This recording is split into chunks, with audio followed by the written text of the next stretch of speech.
जबलपुर के माड़ोताल थाना क्षेत्र स्थित विश्वकर्मा कॉलोनी पाटन रोड निवासी एक व्यक्ति की ज्वेलरी शॉप में ग्राहक बनकर पहुंचे एक जालसाज ने 6 लाख रुपए के जेवरों से भरा डिब्बा गायब कर दिया। पीड़ित की रिपोर्ट पर आसपास लगे सीसीटीवी कैमरों की मदद से ठग की तलाश शुरू कर दी गई है। पुलिस के अनुसार 28 वर्षीय अभिषेक सोनी ने थाना पहुंचकर रिपोर्ट दर्ज कराई कि आकाश विहार कॉलोनी रोड पर उसकी सुनंदा ज्वेलर्स नामक शॉप है। बीती दोपहर उनके पिता मुकेश सोनी दुकान के काउंटर पर बैठे थे। एडिशनल एसपी सूर्यकांत शर्मा ने बताया अभिषेक सामान खरीदने के लिए बाजार गए थे। फिर बताया कि दोपहर के करीब 3:30 बजे उनकी दुकान में एक व्यक्ति हेलमेट पहनकर आया और कुछ सामान खरीदने के बहाने सोने के जेवरों से भरा डिब्बा उठाकर भाग गया। दुकान पहुंचकर अभिषेक ने सीसीटीवी कैमरे को चेक किया तो उसमें 60 ग्राम वजनी सोने के जेवर रखे हुए थे। पुलिस ने पीड़ित की शिकायत पर मर्ग कायम करते हुए जांच शुरू कर दी है। एक दुकान में जो है ग्राहक बन के गया और ज्वेलरी साफ कर दी। हाँ, थाना मढ़ोताल के चुंगी नाका के पास सुनंदा ज्वेलर्स नामक दुकान है। उस पर एक व्यक्ति आया और वो सोने चांदी के जेवरात दिखाने की बात करने लगा और इसी बीच बातों में लगाकर वो एक डब्बा जो सोने चांदी से भरा था वो जेब में रखकर और रफू चक्कर हो गया। बाद में जब दुकान वाले ने अपना मिलान किया तो उसमें वो डब्बा उसको कम मिला। लगभग उसमें 6 लाख रुपए की ज्वेलरी थी। इस सूचना पर थाना मढ़ोताल में अपराध दर्ज कर लिया गया है। उसके सीसीटीवी फुटेज प्राप्त हो गए हैं और इसमें मुखबिर भी लगा दिए गए हैं और जल्द ही उस चोर को हम पकड़ लेंगे। ये चोर जो है किस तरह से आया था, क्योंकि हेलमेट भी पहना हुआ था जिससे पहचान। हाँ, ये मोटरसाइकिल में आया था और ये जो हाफ वाला हेलमेट होता है वो ये पहना हुआ था और वो चेहरा छुपाने का प्रयास कर रहा था और इसमें हमारे जो एक्सपर्ट टीम है वो भी लगी हुई है और इसके चेहरे को स्पष्ट करके इसको विभिन्न लोगों को उसको दिखाया जा रहा है और जल्द ही इसमें हम उस चोर को पकड़ेंगे। पिछले कई दिनों से ये विभिन्न जो घटनाएं हुई हैं उसमें हेलमेट का प्रयोग हुआ हो, चाहे खितौला हो चाहे गढ़ा हो। इसमें केवल कारण एक ही है कि वो अपने आप के पहचान को छिपाते हैं। लेकिन चूंकि टेक्नोलॉजी इतनी सारी आ गई है या फिर जगह जगह आजकल इतने सीसीटीवी लगे हुए हैं कि अपराधी कितना भी अपने आप को छिपा ले, कहीं न कहीं उसका चेहरा सामने आ ही जाता है और पुलिस भी इसी दिशा में प्रयास कर रही है और जल्द ही उसकी गिरफ्तारी सुनिश्चित की जाएगी। जबलपुर जिले में बना प्रदेश का सबसे बड़ा फ्लाईओवर शहर के फुकरों को भेंट चढ़ता नजर आ रहा है। शहर की जनता को सुगम यातायात उपलब्ध कराने के लिए बना यहां फ्लाईओवर अब शहर के फोक्टियों के लिए मनोरंजन का साधन बनता जा रहा है। फ्लाईओवर के उद्घाटन को महज कुछ ही दिन हुए थे कि यहां पर टिकटॉकियों की भीड़ डेरा जमाने लगी। वहीं शहर के आवारा लड़कों ने रात में इसे अपनी मनमानियों का अड्डा बना लिया है।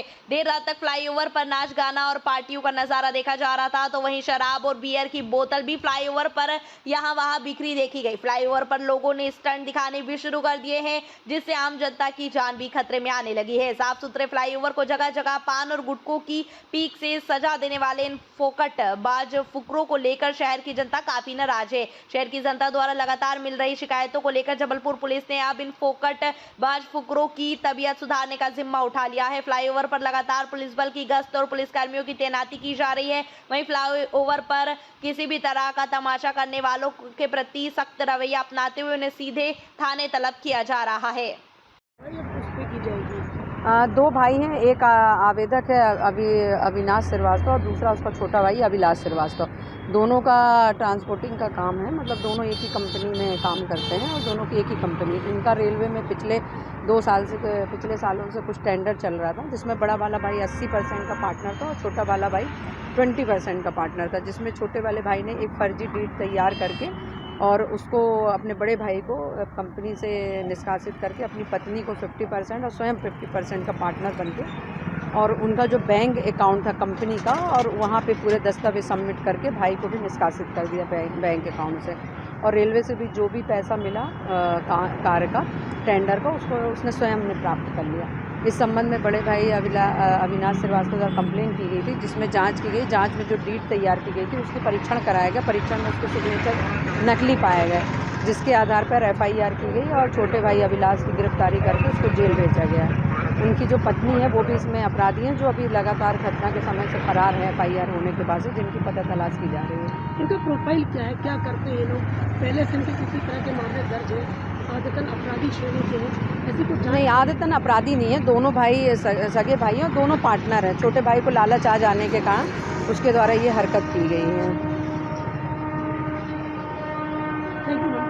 बीते दिनों बरगी थाना क्षेत्र की सगड़ा जापानी नहर में संदिग्ध परिस्थितियों में मिली रेत ठेकेदार नितेश विश्वकर्मा की हत्या की गुत्थी को पुलिस ने सुलझा लिया है। सनसनीखेज हत्याकांड का पर्दाफाश करते हुए पुलिस ने 2 युवकों और एक महिला को गिरफ्तार किया है। जांच में सामने आया कि रेत कारोबार और ट्रक खरीदी में हुए आर्थिक विवाद के चलते तीनों आरोपियों ने मिलकर नितेश की हत्या की और साक्ष्य छिपाने के लिए शव को नहर में फेंक दिया। 24 अगस्त की रात करीब 8:30 बजे नितेश विश्वकर्मा निवासी संजय नगर अपने परिवार के साथ घर पर था। इसी दौरान उसके पास एक फोन आया और वह बिना कुछ बताए अपनी इनोवा कार लेकर घर से निकल गया। परिजनों ने सोचा कि वह काम के सिलसिले में बाहर गया है, क्योंकि अक्सर वहां देर रात लौटता था। लेकिन जब वह वापस नहीं लौटा तो उसके पिता सुधीर कुमार विश्वकर्मा ने थाना रांची में गुमशुदगी की रिपोर्ट दर्ज कराई। जांच के दौरान पुलिस को सूचना मिली कि सगड़ा केनाल पुल के नीचे पानी में कचरे में एक लाश फंसी हुई है। शव को बाहर निकाला गया तो उसकी शिनाख्त नितेश विश्वकर्मा के रूप में हुई। शव पर सिर में चोट के गंभीर निशान पाए गए। वहीं घटनास्थल के पास खून घसीटने के निशान और मृतक की घड़ी भी बरामद हुई। शुरुआती जांच में यही स्पष्ट हो गया कि नितेश की हत्या कर शव को नहर में फेंक दिया गया है। इस संबंध में जो डेड बॉडी थी उसको पोस्टमार्टम के लिए भेजा गया और पोस्टमार्टम में पाया गया कि उसके सिर पर काफ़ी गहरी चोट थी और करीबन 1 या 2 दिन पहले की उसकी ये घटना घटित होने की संभावना व्यक्त की गई थी। पीएम रिपोर्ट प्राप्त होने के बाद और जो भी सूचना या जो भी प्रथम दृष्टया उसमें साक्ष्य मिला, उसके आधार पर यह ज्ञात हुआ कि ये इसके साथ अपराध घटित हुआ है और हत्या का अपराध पंजीबद्ध किया बरगी चौकी पर। चूँकि इसमें गुमशुदगी कायम हुई थी थाना रांझी पर, तो प्रकरण को अग्रिम अनुसंधान हेतु थाना रांझी पर स्थानांतरित किया गया। थाना रांझी की टीम द्वारा सीएसपी साहब के नेतृत्व में टीम गठित की गई और इस प्रकरण में थाना प्रभारी और अन्य जो अधिकारी थे उन्होंने काफ़ी मेहनत करते हुए इस प्रकरण में पतारसी के प्रयास किए और आरोपियों तक पहुँचे। प्रकरण में ये पाया गया अनुसंधान के दौरान जो प्रथम दृष्टया जो फर्स्ट डे का अनुसंधान था, उसमें यह पाया गया कि ये जो मृतक है नितेश विश्वकर्मा अपने मित्र के साथ पिछले कुछ समय से कुछ वर्षों से रेती गिट्टी का व्यवसाय कर रहा था और उसमें हाईवा के माध्यम से सामान का परिवहन होता था। अपने मित्र रमनदीप के साथ इसने हाईवा खरीदा था और उसमें कुछ पैसों के लेन देन का इनका डिस्प्यूट कुछ समय से चल रहा था, क्योंकि जो उन्होंने हाईवा खरीदे थे उसका भुगतान का जो जिम्मे था दोनों के ऊपर था, लेकिन शायद उसमें से एक के ऊपर आर्थिक भार ज़्यादा आ रहा था। तो इस बिज़नेस को लेकर जो मनमुटाव हुआ उसके उपरांत इन्होंने इसको निपटाने का अपना एक षड्यंत्र रचा और उसके आधार पर उसके परिणाम स्वरूप ये घटना घटित हुई और उसमें उन्होंने अपने एक महिला मित्र के साथ मिलकर इनके साथ दोस्ती बढ़ाने के लिए उसको प्रलोभन दिया और तदुपरांत ये वाली घटना घटित हुई, जिसमें कि 3 व्यक्तियों को अभी तक पुलिस ने अभिरक्षा में लिया है और तीनों के नाम मैं आपको बताना चाहूँगी। रमनदीप पिता मारवाह, यह रहने वाले हैं रांझी के। तौकीर खान जो कि रमनदीप के चालक हैं, वाहन चालक हैं, आधार ताल के रहने वाले हैं। और मीनाक्षी कपूर जो आज़ाद नगर पार्क झांसी की निवासी हैं। इनके द्वारा इसमें कॉन्स्पिरेसी के पहले की गई और इस घटना को अंजाम दिया गया। ये महिला है, उसको किस तरह का प्रलोभन दिया गया और उसकी क्या भूमिका रही? इस अभी तक की इन्वेस्टिगेशन में इस तथ्य सामने आया कि मीनाक्षी कपूर का संपर्क रमनदीप से भी रहा है और इन्होंने रमनदीप ने इसे इस्तेमाल किया है इनके लिए, इस घटना को कारित करने के लिए। और नितेश विश्वकर्मा के साथ इनकी मित्रता बढ़ी और उन्होंने उसको विश्वास में लेकर इस घटना स्थल तक पहुंचाया और घटना को अंजाम दिया। घटना घटी तो महिला को साथ में थी क्या? अभी तक के अनुसंधान में महिला का उपस्थित रहना पाया गया है। महिला घटनास्थल पर उपस्थित थी, तो वाहन में इनके साथ गई थी, मृतक के साथ इस इनोवा कार में गई थी वो घटनास्थल पर मौजूद थी और चालक तौकीर को उनके द्वारा बुलाया गया था। वो मौके पर पहुंचा और उनके द्वारा घटना को घटित किया गया, कारित किया गया। हमला किसने किया था? अभी तक के अनुसंधान में जो तथ्य सामने आए हैं उसमें तौकीर जो वाहन चालक था उसके द्वारा इसमें हमला किया गया है, सिर पर चोट पहुंचाई गई है। अनुमानित कितने दिन पहले से महिला ने प्लान करना चालू कर? आगामी त्योहारों के मद्देनजर जबलपुर पुलिस अभी से मुस्तैद नजर आ रही है। क्षेत्र में अपराधियों के मन में पुलिस का खौफ बरकरार रखने के उद्देश्य से तथा किसी भी अपनी घटना से निपटने की तैयारी का जायजा लेने के लिए जबलपुर पुलिस द्वारा शहर के 2 संभागों में फ्लैग मार्च निकाला गया। इस दौरान जबलपुर के हनुमान ताल और गोरखपुर क्षेत्र में पुलिस ने संवेदनशील इलाकों, चौराहों और गली कूचों में मार्च पास्ट किया।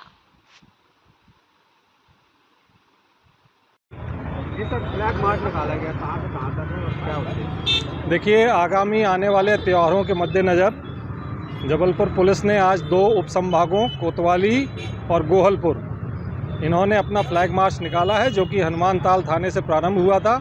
फ्लैग मार्च में दोनों सब डिवीज़न के CSP साहिबान, सारे थाना प्रभारी और बल शामिल हुआ और पूरे बल ने पूरे क्षेत्र में भ्रमण किया है और अपनी प्रभावी उपस्थिति दर्ज कराई है ताकि जनता का विश्वास अर्जित कर सके।